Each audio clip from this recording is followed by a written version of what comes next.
Pinangunahan ni Pangulo Aquino ang selebrasyon ng ika-100 at 13 anibersaryo ng Philippine Coast Guard. Sa kanyang talumpati, tiniyak ng Pangulo ang pagsusulong ng modernisasyon ng PCG, kabilang na ang pagkakaloob ng mga bagong kagamitan.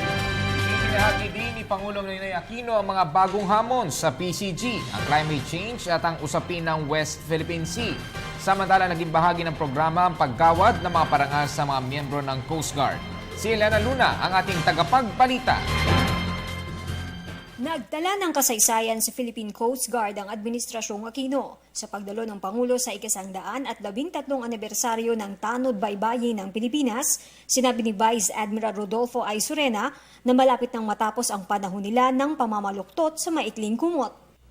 Sa kauna-unahang pagkakataon ay pinagkalooban ng pamahalaan ng PCG ng sapat na pondo para sabay-sabay na bilhin ang 300 units ng aluminum boats at 40 rubber boats. Dahil dito, lahat ng substations ng Philippine Coast Guard ay mayroon ng sariling floating asset. Ito rin ang unang pagkakataon sa ating kasaysayan na magkakaroon ang Coast Guard ng 15 bagong biling barko.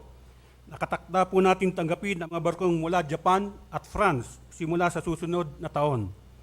Malaki po ang maitutulong ng mga sasakyang pandagat na ito sa pagpapabilis ng pagtugon ng Philippine Coast Guard sa emergency situation sa karagatan.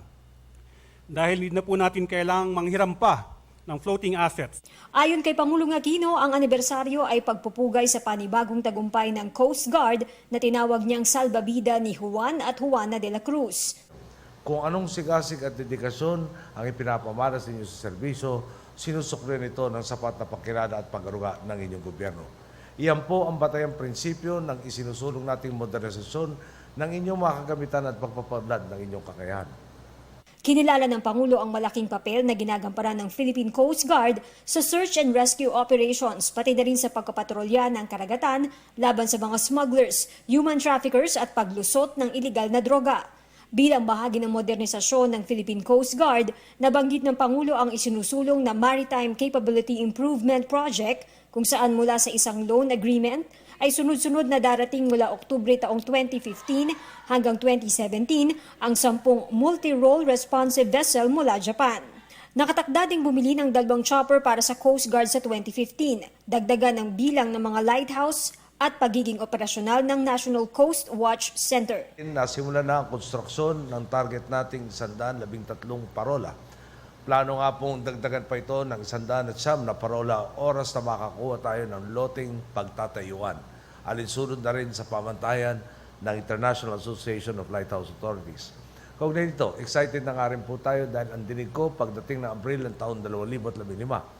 Matatapos na ang ating National Coast Watch Center. Ito po ang inaasahan natin magiging sentro ng ugnayan ng iba't ibang ahensya para sa mas epektibong pagmamatsyag sa ating karagatan.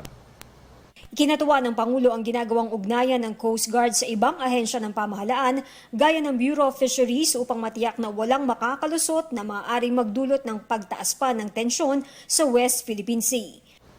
Ang lahat po ng mga inisyatibang ito nakaangkla sa isang prinsipyo, ang pagiging handa sa anumang problema o tensyong maaaring maganap sa ating karagatan. Umaga man o gabi, umulan man o umaraw, anumang pagkakataon, dapat mulat tayo at alerto sa anumang nakaambag na banta o peligro. Dapat nagagabayan ang ating mamamayan at kayong mga Coast Guard sa tamang mga patakaran sa pagharap sa anumang sitwasyon na maaaring pagmulan ng tensyon. Iyan po ang kakayahang ating pinauunlad dahil alam nating malaki ang epekto nito sa pagsusulong ng kaayusan at kaunlaran sa kalakhang Pilipinas.